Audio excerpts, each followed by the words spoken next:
This video is for section 5-5, addition and subtraction. The sum of fractions with equal denominators equals the fraction whose numerator is the sum of the numerators and whose denominator is the common denominator of the given fractions. So here's an example. 3/10 plus 1/10 minus 6/10. We have equal denominators. The numerator is the sum of the numerators. So 3 plus 1, which is 4, subtract 6, which is -2. And the denominator is the common denominator. For every problem involving fractions, we need to simplify our answer. So this is equivalent to -1/5. Second example. Looks pretty complicated, but notice that there are equal denominators. So the answer has a numerator which is the sum of the numerators. 3a, and later subtract a. That makes 2a. Now let's look at the constants. -1 subtract -7. That makes +6. And the denominator is the common denominator. Remember that you always have to simplify fractions. The top factors as 2 times a plus 3. The bottom factors as 2 times a plus b. And the 2's cancel out. So final answer is a plus 3 over a plus b. The process of adding or subtracting fractions when there are equal denominators is very straightforward. Add or subtract the numerators and keep the common denominator. When the fractions have unequal denominators, we replace each fraction by an equivalent one having its denominator equal to the lowest common denominator of the fractions. The lowest common denominator is the least common multiple of all the denominators. Let's try an example. 7 out of 54 plus 11 out of 90 plus 1. For the whole number 1, you might put a 1 in the bottom to help you visualize it as a fraction. Now let's figure out what the least common denominator would be. We need the least common multiple of all the denominators. One denominator is 54, one denominator is 90, and one denominator is 1. From earlier this year, we learned one way to find the least common multiple is to first find the prime factorization of the numbers. So 54 is equal to 6 times 9, which in turn is equal to 2 times 3 times 3 times 3. In exponent form, this is 2 times 3 to the third power. 90 is 9 times 10, which in turn is 3 times 3 times 2 times 5. And the number 1 is just 1. Let's build the least common multiple. It needs to have a factor of 2 in it. It needs to have 3 3's in it. And it needs to have a 5 in it.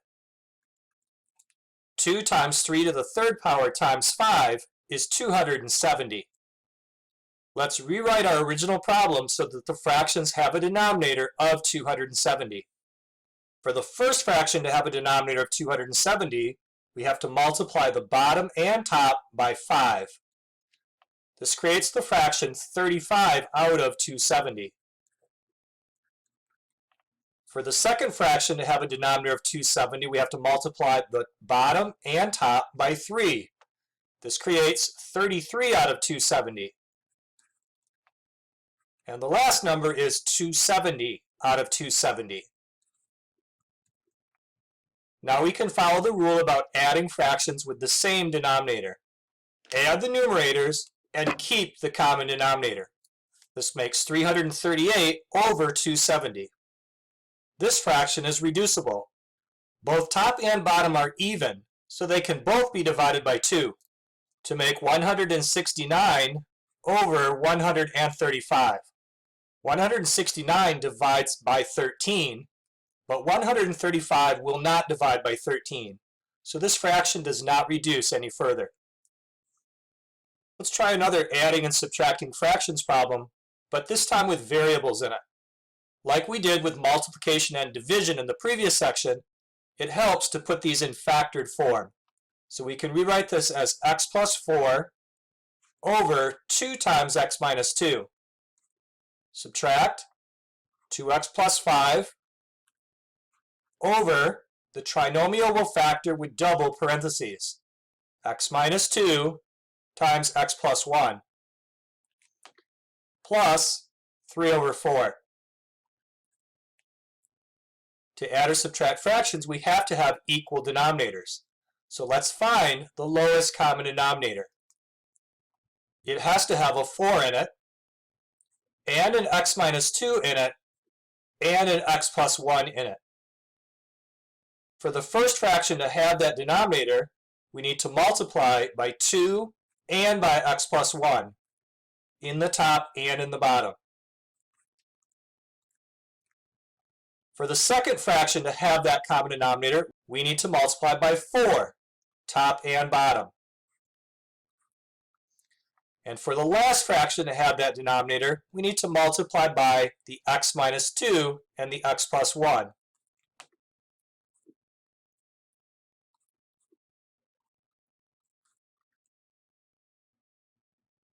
Notice the technique is to first determine what the LCD is, and then to multiply each fraction by whatever the missing factors are to create that LCD. Let's rewrite our problem down here. We have 2 times x plus 1 times x plus 4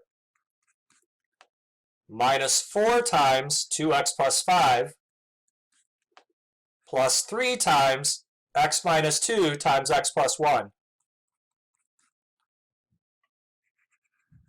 The denominator is the common denominator.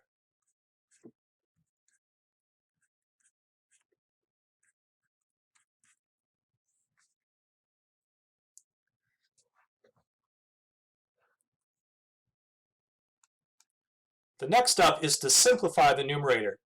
For this portion right here, we can times the x plus 1 times the x plus 4.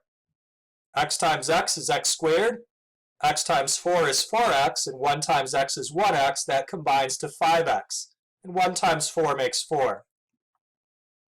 Here in the middle, we can do the distributive property.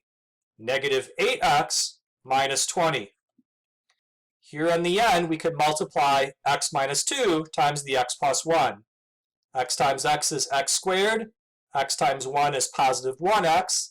In the middle is negative 2x, which combines to negative x. And negative 2 times 1 is negative 2. This is all divided by our denominator.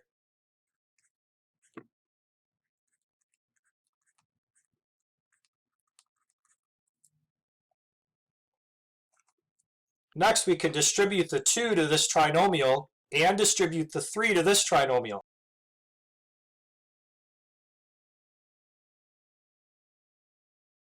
And that is all divided by our denominator.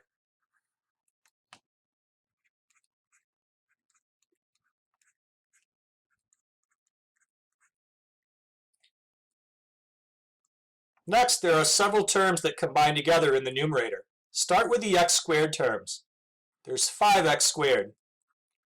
Then combine x terms.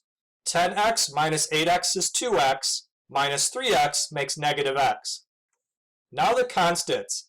8 subtract 20 is negative 12, subtract 6 is negative 18. That is divided by our denominator.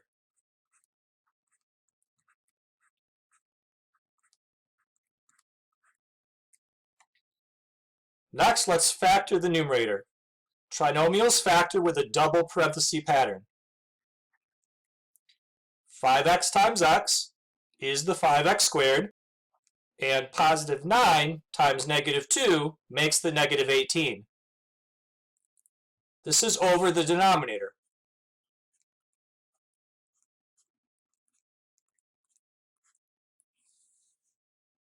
Notice that the x minus 2 factor cancels the x minus 2 factor.